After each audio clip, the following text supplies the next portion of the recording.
We're building a global movement where racial equity is prioritized. Thank you.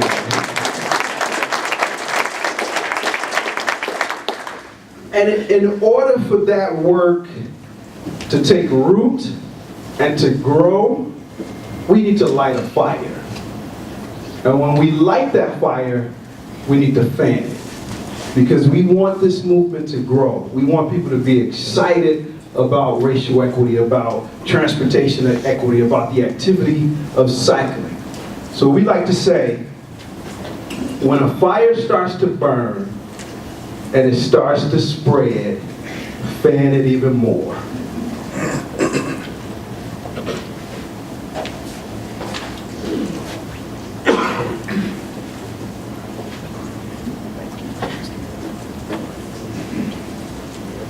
When a fire starts to burn, the power of cycling as a vehicle for community transformation. Next, please. I am representing Slow Road Chicago. Slow Road Chicago is a bicycle movement. We ride bikes to make our neighborhoods better. This is why we exist. This is why we ride. And I'm also representing Equiticity.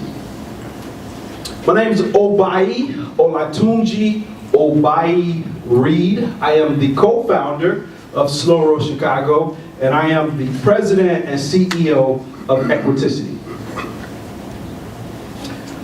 What happens when we turn on the power and equity moves like electricity through our homes, our streets, our neighborhoods, and our cities?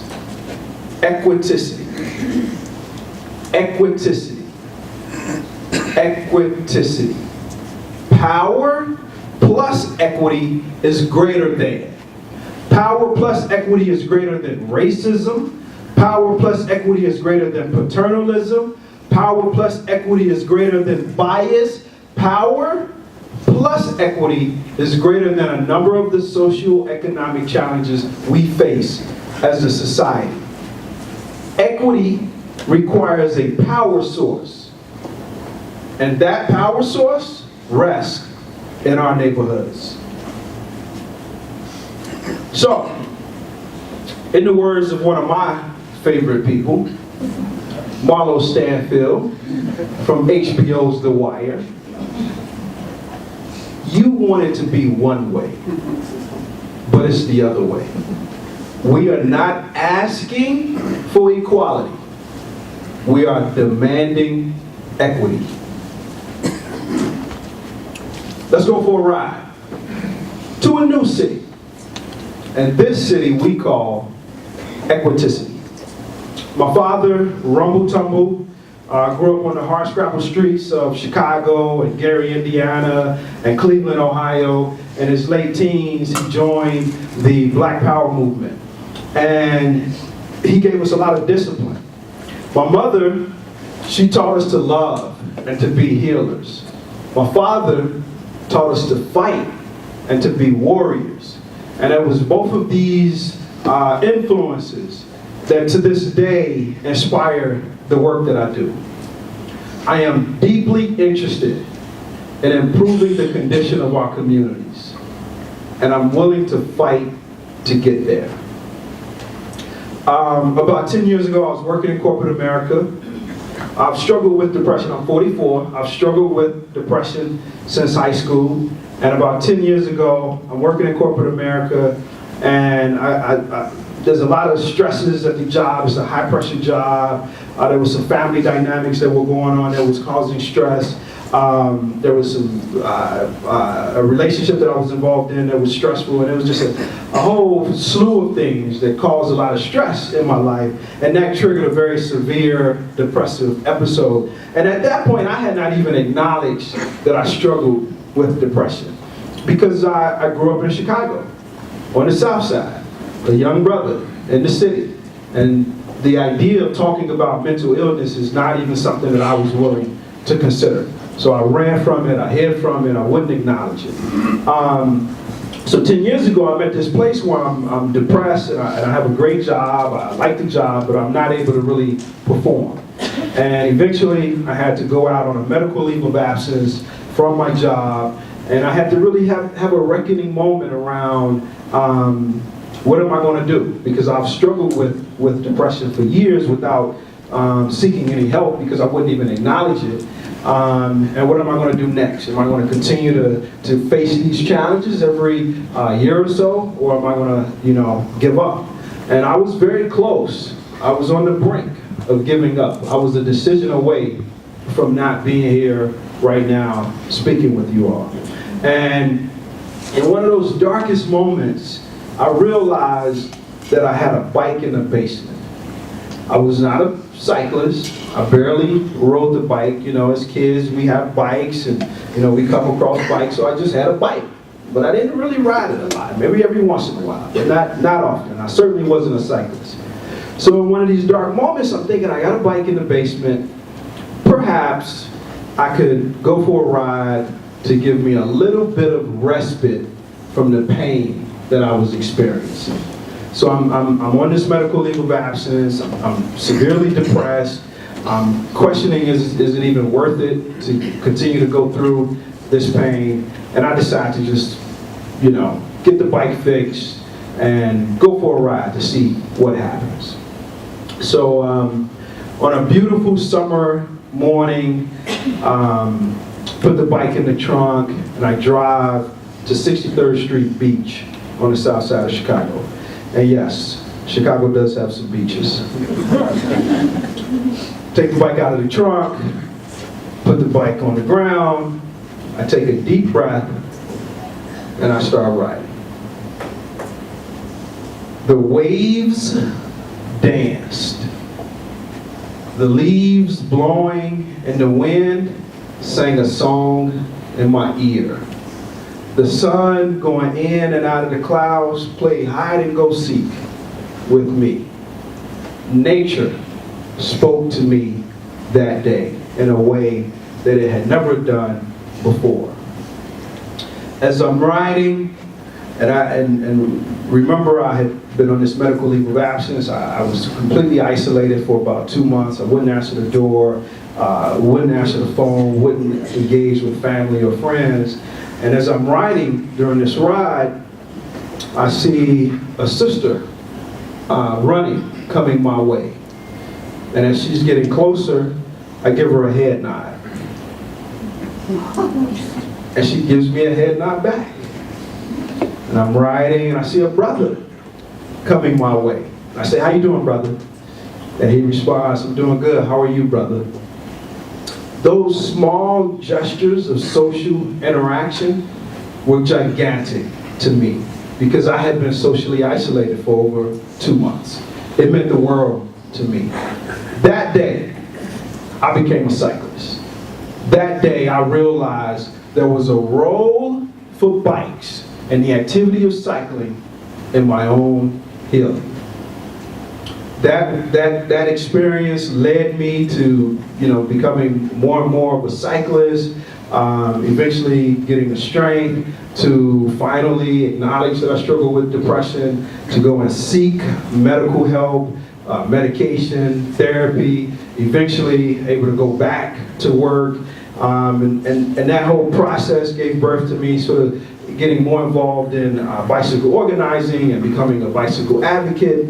And after founding Slow Road Chicago, we founded that organization in late 2014. And in mid 2015, I get a call from the White House saying that I had been nominated for the White House Transportation Champion of Change Award. And that's me with the former U.S. DOT Secretary Anthony Fox at the awards ceremony for the White House Transportation Champion of Change. So that's a little bit of my journey. Equiticity. After co-founding Slow Road Chicago, there were two things that I wanted to do. I wanted to move my work beyond the city of Chicago. So I wanted to take my work and see are there some lessons learned that could be applied to other cities, other neighborhoods around the U.S. and perhaps around the world. And the second thing I wanted to do was I wanted to take my work beyond the activity of cycling and start to look at other modes of travel. Look at walking, look at public transit, look at car share and bike share. And that extended thought process gave birth to Equiticity. The reason Equiticity was important and the reason I wanted to focus my work in these new ways is because Black, brown, indigenous communities of color are the most disenfranchised, the most marginalized communities in our society. These communities struggle with the most healthcare disparities, the highest lack of mobility, over-policing, poor educational outcomes. We can go down the list of socioeconomic indicators, and Black, brown, indigenous communities are at the bottom. And I believe that one strategy to address these disparities and these inequities is a strategy around racial equity. Equiticity is a racial equity movement, programming and advocating for racial equity, increased mobility, and racial justice to improve the lives of Black, brown, and indigenous people of color in our society. Our vision is a U.S. city, a mid to large size U.S. city, where racial equity is fully integrated into every program, every project, every service that's offered by that city. To the extent there's formal policy or formal legislation which helps determine or helps establish a racial equity lens that helps determine how resources are distributed within this city. And our target audience are Black, brown, indigenous people of color. Our focus, racial equity, increased mobility, and racial justice. We focus on racial equity across policy areas, across sectors, and across geographies. Of course, given my background, I'm interested in the activity of cycling and transportation more in general. I'm also interested in housing. We're also interested in the criminal justice system. We're also interested in education. We're interested in racial equity across policy areas and sectors and geographies. We're interested in increased mobility across modes of travel. Of course, that includes cycling. That also includes walking, public transit, driving, car sharing, bike share. And then we're interested in racial justice across institutions which commit acts of structural violence against Black, brown, and indigenous people. Those institutions that commit acts of structural violence against our communities will be held accountable by our organization. Our process, we call it the process for transformation. Mobilization, politicization, organization, transformation. Step one is to mobilize people. We bring people together. It could be because they're excited. It could be because they're angry. It could be to do a walking tour in our neighborhoods. It could be a community bike ride in our neighborhoods. Whatever the reason is, we bring people together as a vehicle to mobilize and bring people into our network, bring people into our orbit. And once we have people in our orbit, our network and our orbit, number two is a politicization process where we begin to educate people. We begin to inspire people to care about some of the issues that we're deeply interested in, like racial equity, increased mobility, and racial justice. We begin to help people to understand what the challenges are that we face in our society. And as we begin to politicize people, we move to step number three, to organize people. This is where we ask people in our network, ask people in our movement, to then go out and execute projects and programs that help us achieve our vision and mission as an organization. And the last step, a step for us as an organization, this is a long-term play. It took decades, centuries for us to get to this place and experience the communities that we experience in our society. The change that we seek will not happen overnight. This is a long-term strategy. Our transformation that we seek in our neighborhoods is a reduction around violence, an improvement of health, creation of more jobs, and ultimately making our neighborhoods and cities more livable. Our strategy, sixfold: communication, community, culture, context, creativity, and everything we do is within context. One of the first things I told Blake when they invited me to speak was, I want to do a community bicycle ride, and I want to work in partnership with community-based organizations and individuals in the community here in Spokane. Everything we do is in context to ensure that we're addressing the real needs that exist at the neighborhood level. We focus on creativity. We want to be imaginative. We're not going to be held to some of the old playbooks. We want to be able to have the freedom to do whatever we believe is the right strategy at the right time. And we want to be creative in that process. And in clarity, we're always clear about who we are, what we do, and why we do it. Equiticity is a racial equity movement, programming and advocating for racial equity, increased mobility, and racial justice to improve the lives of Black, brown, and indigenous people of color. Our work, we think of it in three ways: programs, advocacy, and research. Some of the programs that we're working to execute right now is establishing bicycle libraries in Chicago to meet an unmet need from our traditional docking bike share system in Chicago, which is Divvy. One of those systems that we're working with in Chicago is OFO, to establish a bike library on the far south side. And then on the west side of Chicago, we're working to establish a bike library in partnership with Jump Bikes on the west side. Another program we're working to execute right now is the Livable Cities Institute, where we start to look at mobility systems or models of cycling in Latin America. So, the model of cycling in the US is a European model. We'll talk more about this shortly. And I'm confident that that model has failed our neighborhoods. We're interested in other models around cycling, like the Latin American model, like Ciclovia in Colombia. And some of the work that's being done in Latin America to use bikes explicitly as a vehicle for social justice. Some of the advocacy work that we're currently working on right now, we're advocating for the removal of police enforcement from Vision Zero. I'll talk more about that shortly. We're advocating for the Chicago Police Department to discontinue its practice of racially profiling Black cyclists, and we're advocating for the Chicago Department of Transportation to adopt a formal transportation equity policy.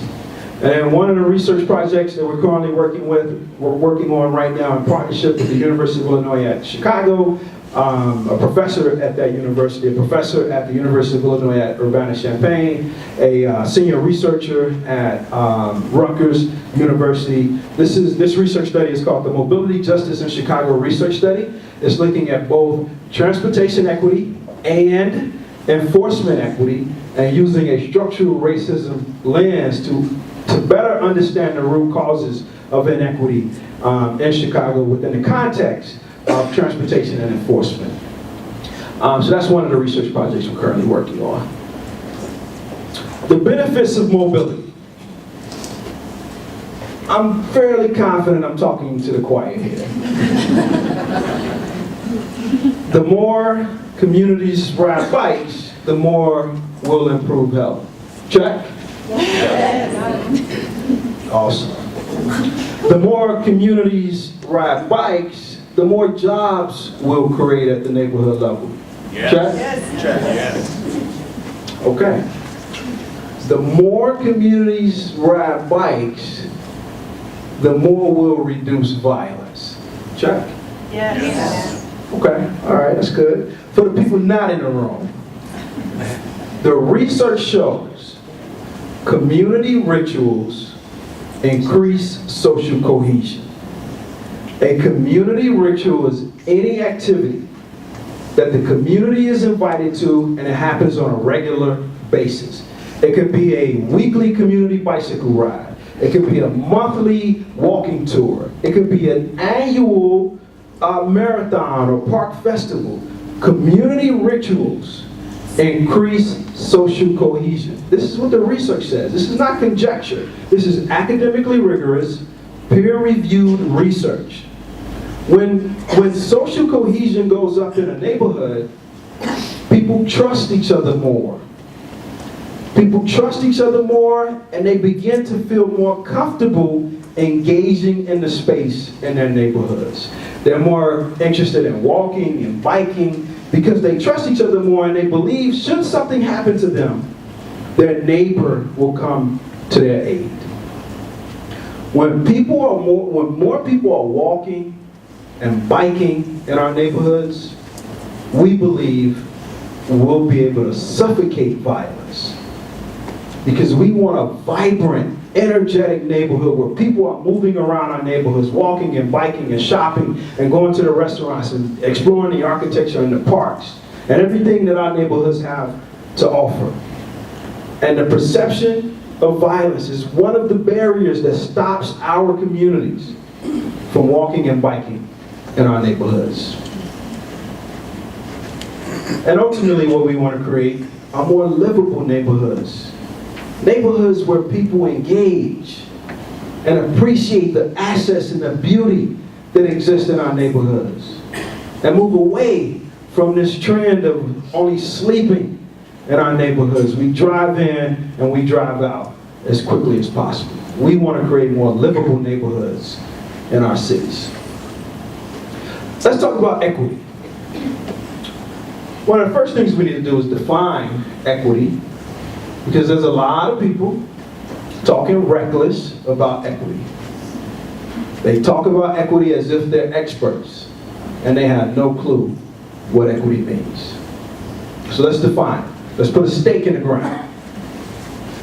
Equity is the fair, just distribution of resources, explicitly targeting and prioritizing those who need the resources the most, and using those resources to deliberately address both historical and contemporary injustices. This is the definition of equity. When you hear people talking about equity, and they're talking about equity as if it's equality, or they're talking about equity and they're not talking about the distribution of resources, or some other things that we'll start to talk about in a moment here, they are not talking about equity. We are not going to allow equity to become a buzzword.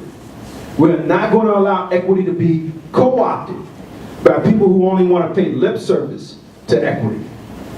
The leadership around racial equity in this society will be black, brown, and indigenous people, because we bear the brunt of inequity, and we're the experts around how do we strategize and how do we operationalize equity. So how do you operationalize equity? Number one, any strategy around equity should be focused on eliminating inequities.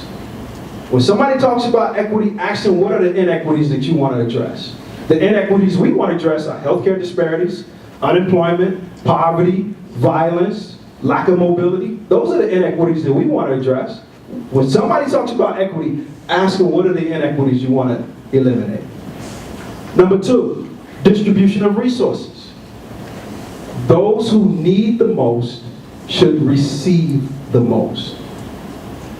When there's a conversation around equity and you don't hear distribution of resources, that is not equity. Number three, we're explicit. We are explicit about the barriers, the challenges we face in our society. The root cause of all inequity, the root cause of all injustice in this country for black, brown, and indigenous people is structural racism. There needs to be a strategy to dismantle structural racism at the institutional level, at the organizational level, at a DOT, at an MPO, at a mainstream organization. There needs to be a strategy to dismantle structural racism. And here's how you know structural racism exists within an institution or organization. Ask them this: have you done any training or any work to dismantle structural racism? Should they say no? Structural racism exists at that organization.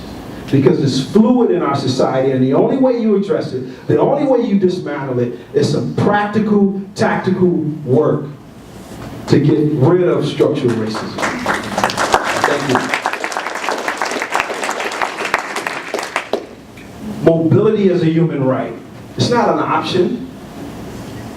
This is not an option. This is not, based on whatever budget gets passed at the state level. This is not about a mayor that comes into office with a good heart. We're talking about mobility as a human right.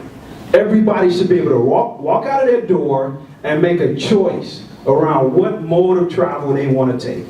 And any choice they make should be affordable, accessible, safe. And that's not a scenario that we have in our neighborhoods, especially not in Chicago. I imagine that's the case in Spokane as well. Community ownership. Black, brown, indigenous communities should own the transportation planning process in our communities. Not a DOT, not an MPO.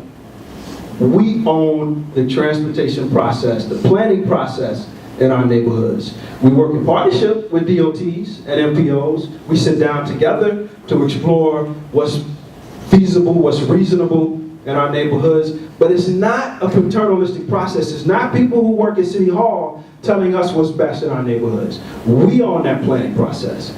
Diversity and inclusion. Any organization that yesterday was not committed to equity and today is committed to equity, there has to be something that was different from yesterday to today. When we talk about diversity and inclusion, what we're advocating for is that you have to do more than you've ever done before to truly be diverse, to truly be inclusive. Because when you commit to equity, you're acknowledging there were some things that you haven't done in the past. So you have to do more than you've ever done to truly be diverse and to truly be equality and equity. They're not the same thing. Equality is a policy around everybody receiving the same thing. Under that policy, when somebody starts off in the back in a marginalized, disenfranchised position, giving everybody the same thing means everybody's relative position to one another stays the same. You give everybody the same thing, the people in the back stay in the back. The people in the front stay in the front. Under a policy of equity, resources are distributed based on who needs the most. Under a policy of equity, there is no front. There is no back. What we want to do is we want to get rid of a front and a back, and we want everybody to be together. We want to achieve equality. However, to get to a place of equality in our society, we need a policy focused on equity.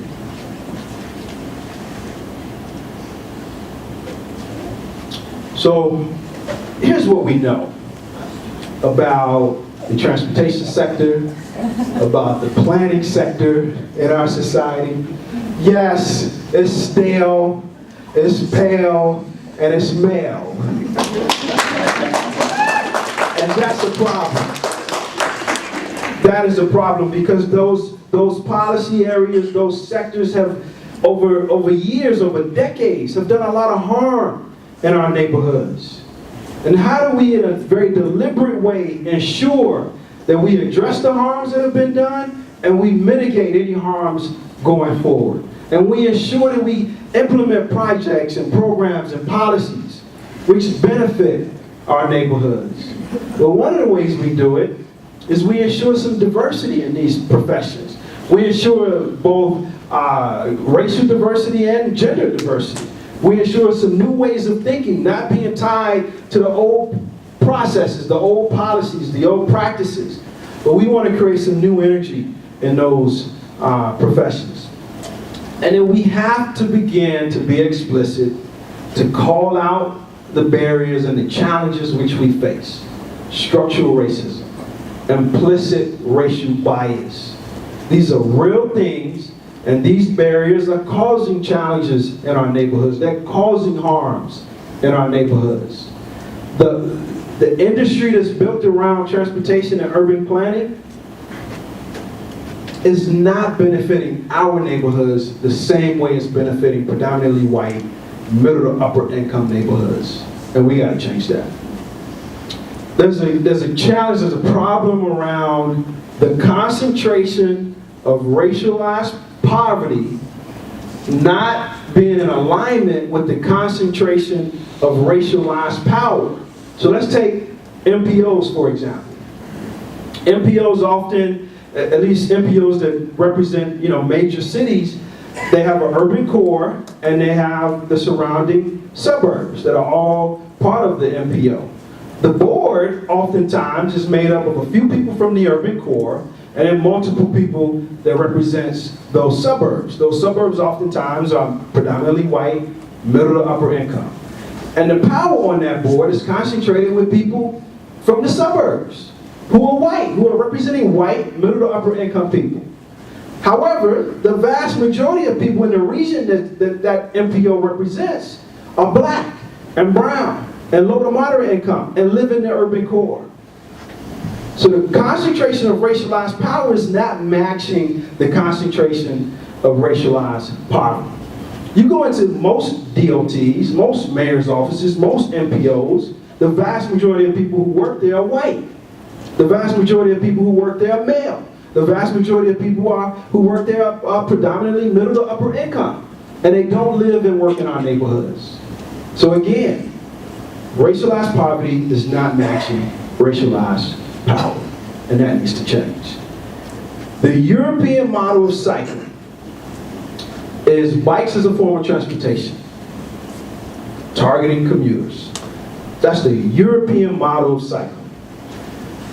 Anybody has tried this, I recommend others try it. Go to a predominantly black neighborhood, talk to a single mom who's struggling to raise her family, struggling to pay rent, and tell her she should ride a bike to work. You'll get laughed out of the neighborhood. There are other models around cycling. We are not in a place today to talk about bikes as a form of transportation in our neighborhood. That's not where we are. Because people don't even want to walk and ride bikes in our neighborhoods because they're concerned about violence. They're concerned about interpersonal violence, gun violence. They're concerned about police violence. They're concerned about traffic violence. That's not a conversation that we're going to tell somebody today to go ride your bike to work. The conversation we're having with people today around the activity of cycling is the potential for the activity of cycling to help address some of the priorities that you have in your neighborhood. As we talked about the benefits of cycling, this is all research-proven results, increased mobility, increased cycling in our neighborhoods. So when cycling grows in our neighborhoods, we'll have an impact on reducing violence, improving health, creating jobs, and ultimately making our neighborhoods more livable. What we want people is to begin to think about bikes as a vehicle for social justice, a vehicle for community transformation. I don't need you to ride your bike to work, I just need you to ride your bike. I need you to come and have fun on a ride with us while we got some music and we engaging and we connecting, exploring the organizations, getting to know one another. I want you to ride your bike to the store should you feel up to it. I want you to ride your bike with your family. I want you to ride your bike. And then let's talk about Vision Zero. Should we want more black and brown people to ride bikes? More black, brown, and indigenous people to ride bikes in our neighborhoods, in our cities? Our position is Vision Zero needs to be burned down. It needs to go. So I want to talk about my journey to Vision Zero.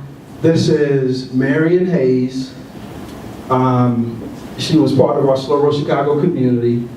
As soon as I met her, she immediately embraced me and my co-founder Jamal. She embraced our movement. She instilled in us the importance of culture and style in the work that we do. She was a very important part of our community. She was a volunteer, always willing to help and give us all the support that we needed. About 2 years ago, she was walking on the southwest side of Chicago and was hit by a car and killed. Someone I consider a sister. So I don't come to this work around Vision Zero as a pure bystander. I come to this work having saw the devastating effect of traffic violence in our neighborhoods and in our Slow Road Chicago community. My goddaughter, when she was in high school, crossing the street near her school, was hit by a car. A year ago, my godson, he was riding his bike near his college and was hit by a car. And I was one of the people who got my godson into riding bikes when he was very small.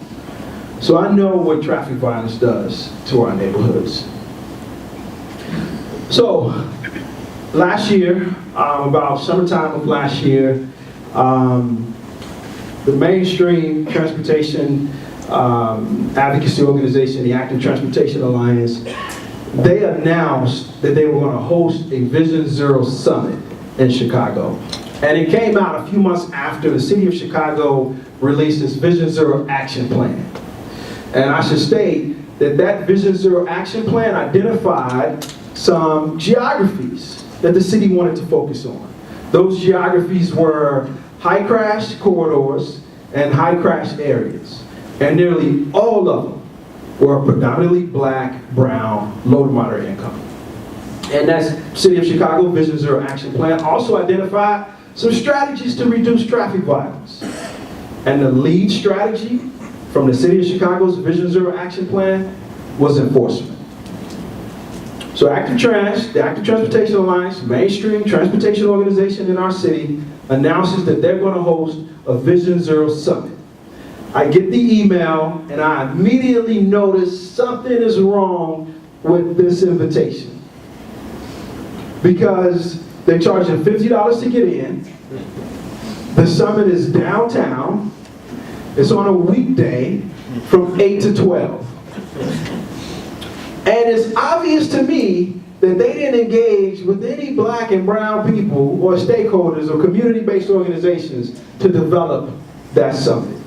And they had policymakers on the agenda, the commissioner of the DOT, somebody who works for the National Safety Council, which is a mainstream organization that is out front on using enforcement as a strategy to reduce traffic violence. So they had policymakers involved in this agenda.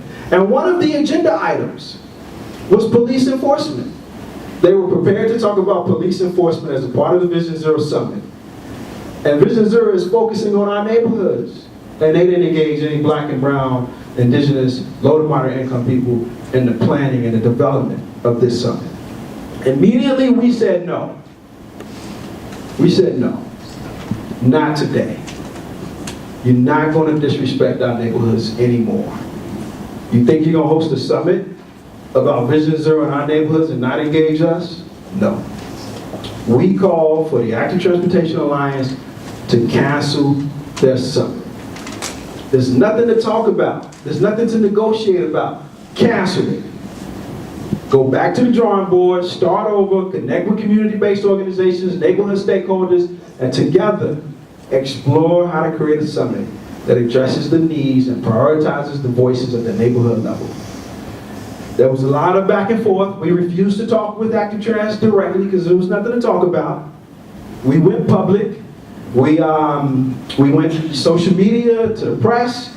It was a local movement that started to bubble up. Eventually it was a national movement that started to bubble up, all pushing the Active Transportation Alliance to cancel the summit. They pushed back, well, we have scholarships for black and brown people. That's like, I'm gonna throw you a party. It's not gonna be in your neighborhood. However, I'm gonna make sure you get in. They said they got scholarships for us. So they pushed back, we pushed back. Eventually, people on their board were publicly supporting our position on this. And after about a week and a half, with a lot of wrangling on both sides, Equiticity, Slow Road Chicago, brand new. Slow Road Chicago had been around 3 years. Equiticity was brand new, still in our formative stages. Not a lot of money in our bank account compared to Active Transportation Alliance, no staff. After about a week and a half, Active Transportation Alliance said publicly they're canceling the summit. There's a lot of power in our neighborhoods, and it's time we recognize it. The only reason mainstream organizations and DOTs and MPOs and others disrespect our neighborhoods is because we allow them to. That day is over. After we won that fight, now it was time to move on to the City of Chicago's Vision Zero Action Plan, because there were some inequities inherent in that plan from the beginning, and we needed to address that. Here's our position on Vision Zero. The root cause of traffic violence in Black, brown, and indigenous communities is structural racism. The condition of our neighborhoods is not a result of biology. It's not a result of genetics. It's a result of historical policies, historical legislation that contributes to the condition of our neighborhoods. You don't believe me? Read The Color of Law. You don't believe me? Read The New Jim Crow. We are still reeling from the effects of these policies made decades ago. And those policies were rooted in structural racism. So we are not going to use the police as an institution which is broken in our society, completely broken. Across the U.S., the institution of policing is broken for Black, brown, and indigenous people of color. We are not going to use that institution to address traffic violence which is rooted in structural racism. And we're not going to settle for tokenism. Black, brown, indigenous bodies and faces being tokenized by Vision Zero. We don't care about being a face somewhere or a body in a meeting. Should Vision Zero be executed in our neighborhoods? We will own it. We're not going to own it. It's not executed in our neighborhoods. The DOT is not going to own Vision Zero in our neighborhoods. And we're not interested in faux equity. The City of Chicago's Vision Zero Action Plan talks about equity. The language is there. They use the word throughout the plan. And it was inequitable from the start. Because the people who wrote the plan were mostly all white, mostly all worked for the mayor's office and the DOT in Chicago, and had no community engagement from people in the neighborhoods that are being impacted the most by traffic violence. That's inequitable from the start. So we're not interested in faux equity. We're not interested in how much you use the word. We're interested in how do you operationalize a real, authentic commitment to equity. So here's the reality on the ground in Chicago. While people talk about Vision Zero, this global strategy, this national strategy around how to execute Vision Zero in a way that reduces traffic violence in any city, here's the reality in Chicago.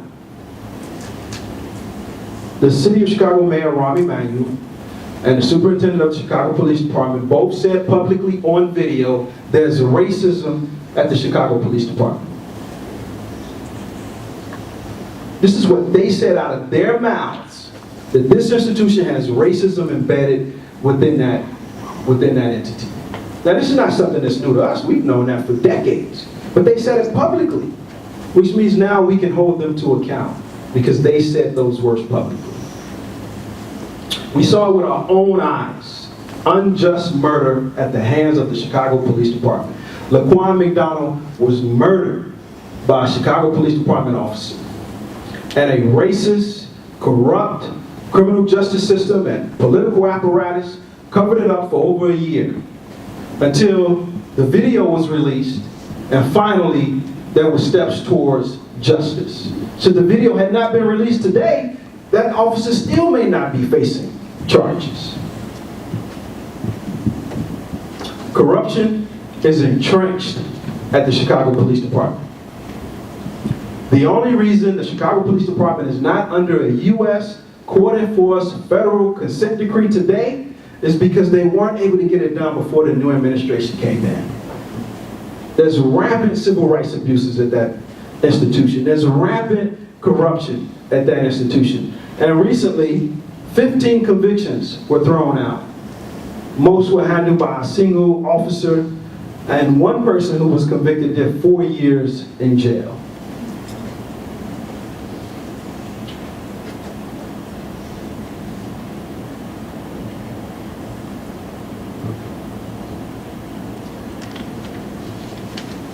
There's racial profiling at the Chicago Police Department. You all familiar with biking while black in Chicago?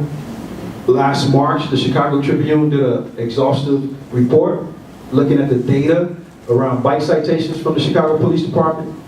And while black people make up a third of the city, brown people make up a third of the city, white people make up a third of the city, black folks were getting over half the bike citations. And it's more egregious than it sounds, because in Chicago, black mode share is relatively non-existent compared to white mode share. Black people barely ride bikes in Chicago. So not only were we getting the most tickets, we were getting the most tickets and we ride the least. And anybody who rides bikes in Chicago will tell you that white people ride on the sidewalk, white people blow through lights, blow through stop signs. This is not something that's unique to predominantly black and brown neighborhoods. This is racial profiling at the Chicago Police Department. So the Trib uncovered this data last March of 2017. When we started our advocacy work around Vision Zero and the removal of police enforcement, we went to the mayor's office, we met with them twice, and we pointed to the original article as a reason why the Chicago police should not be involved in Vision Zero. And they told us, well, we didn't know anything about CPD executing a strategy like this. It caught us all off guard, we were all upset. We've addressed it with CPD. The strategy has been resolved. That process is no longer being executed as CPD. And then in February of this year, so almost a year later, the Trib did an updated article. They looked at the 1 year post, the first time frame that they looked at. The next year they looked at that same data, and the practice was still being implemented. Black and brown people, especially black folks, were still getting the most bicycle citations at CPD.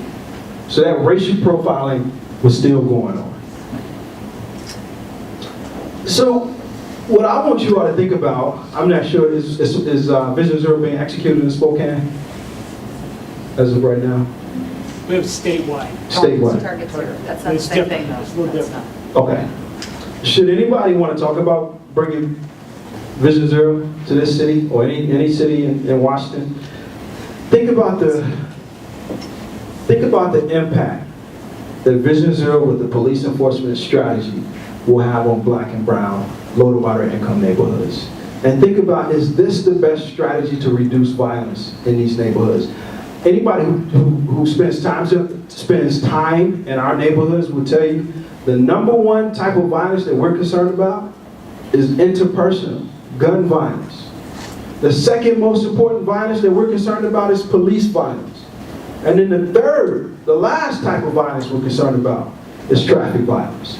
So ask yourself, is Vision Zero with a police enforcement strategy attached the best strategy to reduce traffic violence in black, brown, indigenous communities? So here's where we go around Vision Zero from here. We have an advocacy coalition in Chicago made up of organizations, stakeholders at the neighborhood level who all support our position that Vision Zero should not include a police enforcement strategy. We're executing a campaign right now to move the mayor to take police enforcement out of Vision Zero. We'll host our own community-based Vision Zero Summit late summer, early fall of this year in full partnership with community-based organizations. And that research study I talked about earlier is being executed in a way that gives us the data and the research that we need to support our advocacy position. So, when it comes to Vision Zero, we burn it down. We burn down what harms us, we build up what supports us. We burn down racist, inequitable, paternalistic systems, institutions, and structures. And we build up those institutions and structures and systems which support us as people. All right, everybody stand up. And repeat after me. We ride bikes. To make our neighborhoods better. This is why we exist. This is why we ride. Now turn on the power and let equity flow. Thank you.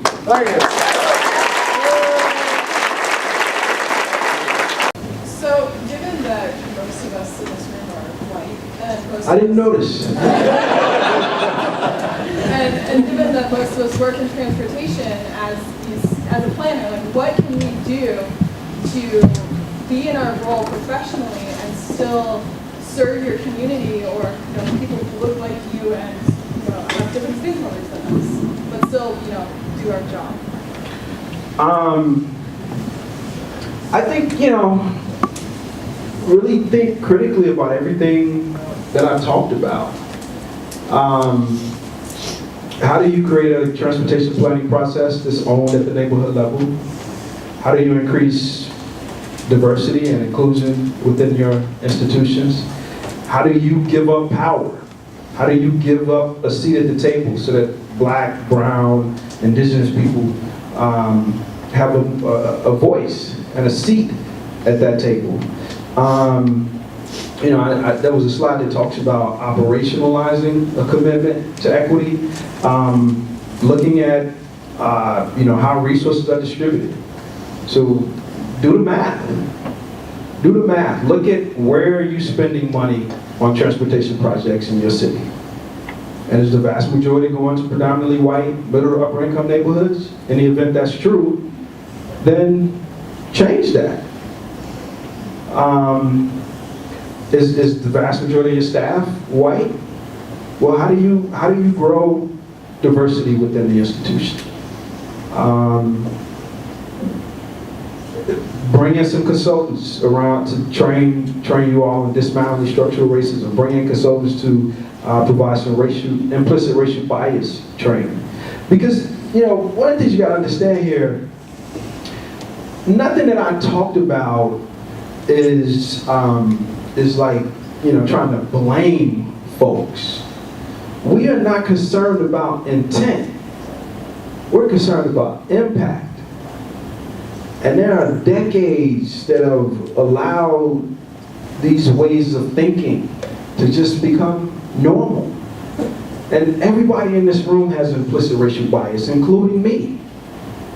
And the only way you begin to break that down is to do some real difficult work. And without that work, there will be decisions made based on your bias that you're not even aware of. So those are just some of the things that I would encourage you to think about. And I'm happy to talk with anybody in more detail about some of this stuff as well. One more question. Yes? Are you seeding your organization to other cities at all? Or do you have a policy on that? Or? We are. We did a soft launch at NACTO. The NACTO conference was in Chicago late last year, so that was sort of our soft launch. We did our formal public launch two weeks ago at the Policy Link Equity Summit. So we're new.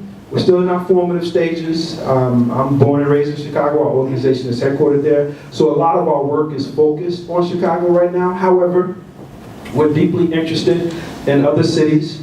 As I talked earlier about, our vision is a mid to large U.S. city where equity is fully integrated into every service, every project, every program that city has to offer. So one of the things we're looking at is what city potentially could serve as that model for the rest of the country and maybe even the rest of the world. So we're open to other cities. The city that's probably at the forefront of racial equity in the U.S. is Seattle right now.